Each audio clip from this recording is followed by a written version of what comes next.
Right now, you are probably paying for a handful of subscriptions: Netflix, Spotify, maybe Microsoft 365, ChatGPT, or a fitness app.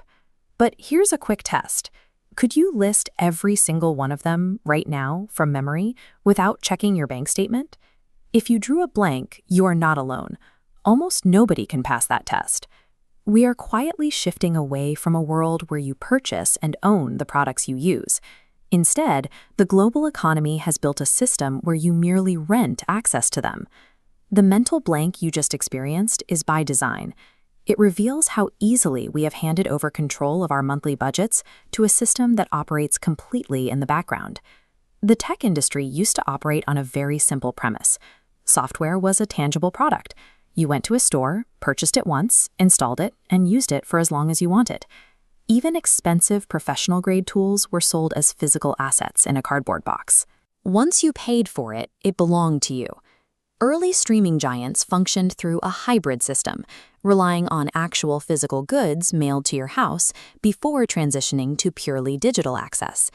Today, many of the digital tools and apps you rely on every day will instantly lock you out and stop functioning the moment a credit card payment fails.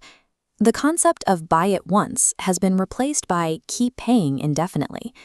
Actual ownership is slowly disappearing from our everyday lives, forcing us into what is now known as the rent economy.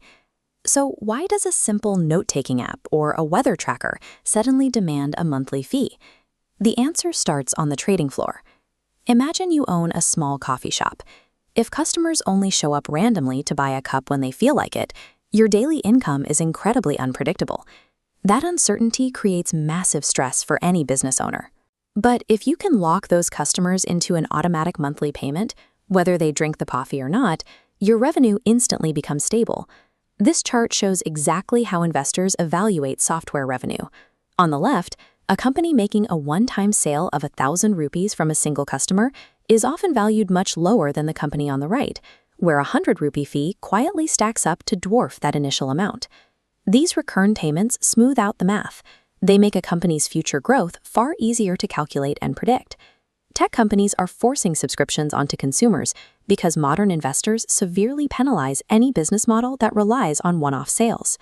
Predictable, recurring revenue is required to survive on Wall Street. The financial motive is clear, but keeping consumers paying month after month requires structural traps built directly into the software. This diagram illustrates exactly what economists call a switching cost. This is a strategy where your entire digital footprint, your documents, your photos, your playlists, is intentionally tangled within one proprietary ecosystem. Even if a competitor releases a cheaper service, migrating all those files and learning a new system feels overwhelmingly difficult. Staying put is just easier. Because of this artificial friction, companies with high switching costs are less pressured to compete on product quality. They rely on the sheer hassle of leaving to ensure you never cancel. Then there is the psychological pricing strategy. 99 rupees here, 199 there. Fragmented into tiny monthly fees, the cost feels practically free. Behavioral economists call this payment invisibility. Our brains struggle to accurately assess expenses that are thinly spread out over long periods of time. This animation shows how those disjointed payments silently compound. We evaluate them individually and underestimate our spending, completely missing how these tiny charges condense into massive annual financial drains. The subscription model rarely saves the user money. It is specifically engineered to disguise its true expense through fragmentation. The rent economy is now escaping software and infecting physical goods. Some car manufacturers are already installing premium hardware directly into vehicles at the factory, only to lock access behind a monthly paywall. Subscriptions do offer valid benefits. They eliminate heavy upfront costs for expensive software and provide developers with the steady income required for seamless maintenance and bug fixes. The danger is not the existence of subscriptions. The danger is the total elimination of your choice to purchase a product and own it outright. To protect your budget, conduct a routine audit of your accounts to catch services you forgot about.